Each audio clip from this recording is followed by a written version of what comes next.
Number 1 വരുന്നു, number 2 വരുന്നു. ശ്രീ പാർത്ഥസാരഥി നടുവിലൂടെ ഉള്ള ട്രാക്കിൽ വരുന്നു. 2ാം ട്രാക്കിൽ വെമ്പനാടൻ 3ാം ട്രാക്കിലൂടെ വരുന്നു. അങ്ങനെ 3 വഞ്ചികളും മത്സരിച്ച് 2 വള്ളപ്പാട് തുടങ്ങി മുന്നോട്ട് വന്നിട്ടുണ്ട്. വരുന്നത് ആയിട്ടില്ല. എന്നിരുന്നാലും 3ാം ട്രാക്കിലൂടെ വരുന്ന നമ്മുടെ വെമ്പനാടൻ അങ്ങനെ ഒരു അര വള്ളപ്പാട് മുൻപിലാണ് എന്ന് ഞാൻ പറയാൻ തയ്യാറല്ല. അപ്പോഴേക്കും നമ്മുടെ 1ാം ട്രാക്കിലൂടെ വരുന്ന സെന്റ് സെബാസ്റ്റ്യൻ നമ്പർ 2 ഒന്ന് കുതിച്ചു ചാടി മുന്നോട്ട് കയറിയിട്ടുണ്ട്. ഇപ്പോൾ വെമ്പനാടനും ഏതാണ്ടും തുല്യമായിട്ടാണ് വരുന്നത്.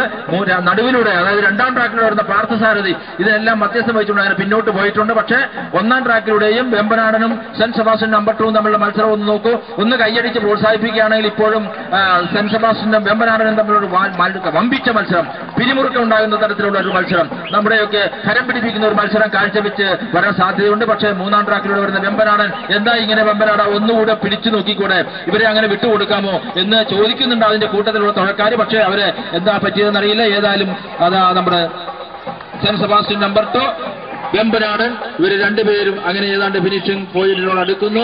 സെന്റ് സെബാസ്റ്റ്യൻ നമ്പർ 2 ഈ സമയത്ത് ഫിനിഷ് ചെയ്തുകൊണ്ടിരിക്കുകയാണ്.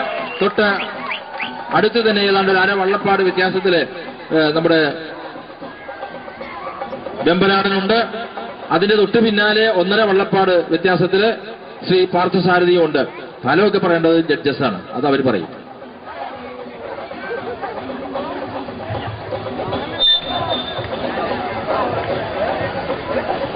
ഇപ്പോൾ നടന്ന ബീബാദിന്റെ 2ാം സീറ്റ്സ് മത്സരത്തിൽ 1ാം ട്രാക്കിലൂടെ തുഴഞ്ഞു വന്ന സെന്റ് സെബാസ്റ്റ്യൻ നമ്പർ 2 ഒന്നാമതും 3ാം ട്രാക്കിലൂടെ തുഴഞ്ഞു വന്ന വേമ്പനാടൻ 2ാമതും വിജയിച്ച ജഡ്ജസ് മയിൽവാഹനനും ജീവി തട്ടകനും.